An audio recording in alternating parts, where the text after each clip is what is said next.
The diagram shows a circle inscribed in a square. The area of the square is 16 centimeters squared. Find the radius length of the circle. Well, if we have a square with an area of 16 centimeters squared, it means that the two sides must multiply to give 16. But the two sides are the same since we're talking about a square. So we see that if we call the side of the square x, then x times x is x squared, and it must equal 16. By the way, that's why we call raising something to a power squaring it, because we're getting the area of a square. X squared is 16, which means that x equals the square root of 16, so x is 4 centimeters. So the side of this square is 4 centimeters.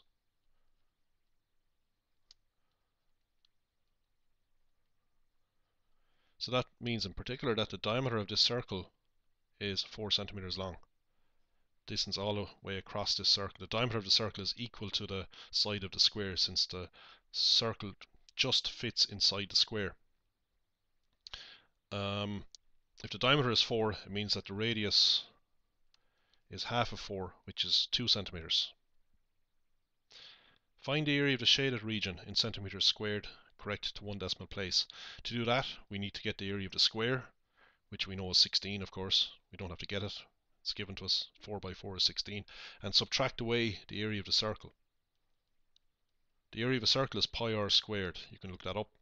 So if we take this square and take out the circle, we're left with the area, the shaded region, or the area of the four corners. What is the radius? It's 2, so we have pi times 2 squared. So we have 16 minus pi multiplied by 2 squared. 2 squared is 4. So to one decimal place, we get 3.4 centimeters squared. A solid wax candle is in the shape of a cylinder with a cone on top, as shown in the diagram. The diameter of the base of the cylinder is 3 centimeters, and the height of the cylinder is 8 centimeters. The volume of the wax in the candle is 21 pi centimeters cubed. Find the height of the candle. Well, the volume of wax consists of a cylinder and a cone. So we have a cylinder, well, we have the volume of a cylinder plus the volume of a cone equals the total volume of wax, which is 21 pi centimeters cubed. What's the volume of a cylinder? Well, it's pi r squared h. You can just look this up. It's the area of the cross section, which is a circle. It's pi r squared multiplied by the height. The height in this case is 8, so I'll call that h1 actually. h1 is the height of the cylinder. And we add on the volume of a cone. You can look that up. It's 1/3 pi r squared h. I'll call it h2 actually, to distinguish the two heights. They're two different heights.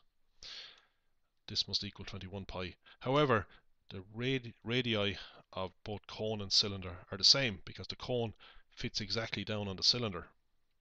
So the radius of the cone is half of 3. So r equals 3 divided by 2. Okay, so we can use the same letter r for the radius of the cylinder and the radius of the cone. Okay, so we have pi times the radius of the cylinder squared. It's half of 3, as I said already.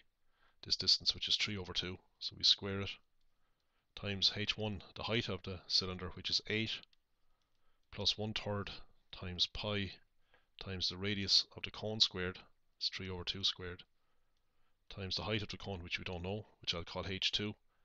That must equal 21 pi. Now pi appears in every term in this equation, so we can divide everything by pi. We have 3/2 squared times 8. Well, that's 9/4 times 8. The 4 divides into 8 twice, so we have 9 times 2, which is 18. Here we have 9/4 again. 9/4 times 1/3. 9 divided by 3 is 3, so we get 3/4 h2 equals 21. If we solve this, we have 3/4 h2 equals 21 minus 18, which is 3. So h2 equals 3 divided by the coefficient of h2, which is 3 over 4. These 3's cancel. Multiply above and below by 4, so we get 4. So H2 is 4 centimeters. Now, knowing H2, we can get the height of the candle. So I'll just write that down in red.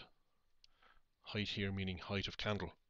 It's H1 plus H2, of course. So it's 8 plus 4, which is 12 centimeters.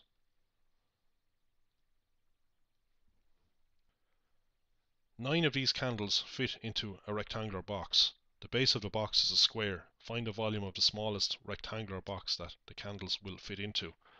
So I'll attempt to draw the base of this box. The base is in the shape of a square, so I'm showing this box in perspective here.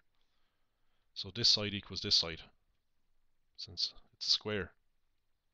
So 9 candles fit into this box. So I'll attempt to draw the height of the box.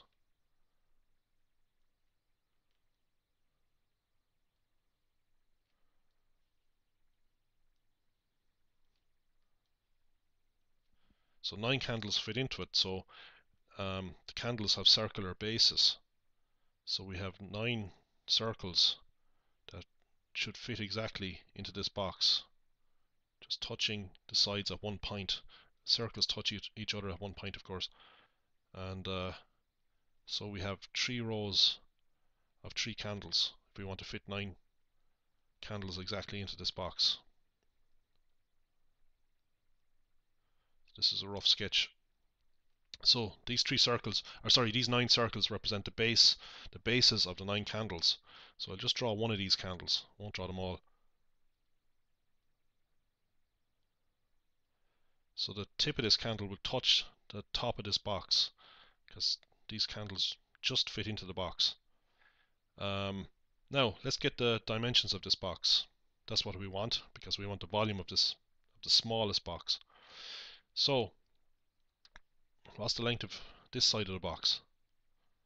Well, it's just 3 times the diameter of the candle, each candle. Well, the diameter of each candle is 3, so we have 3, 3, 3, 3 3's are 9. So this side of the box is 9 centimeters long. Because the base is square, we have another 9 centimeters here.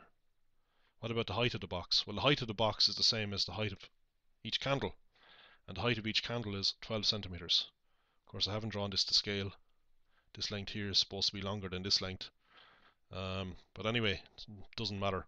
To get the volume of the box, we just multiply the 3 sides together. It doesn't matter about the drawing. So the volume is 12 multiplied by 9 multiplied by 9. That's 12 times 81. That's 972. That's in centimeters cubed, because we have centimeters by centimeters by centimeters. Centimeters to the power of 3.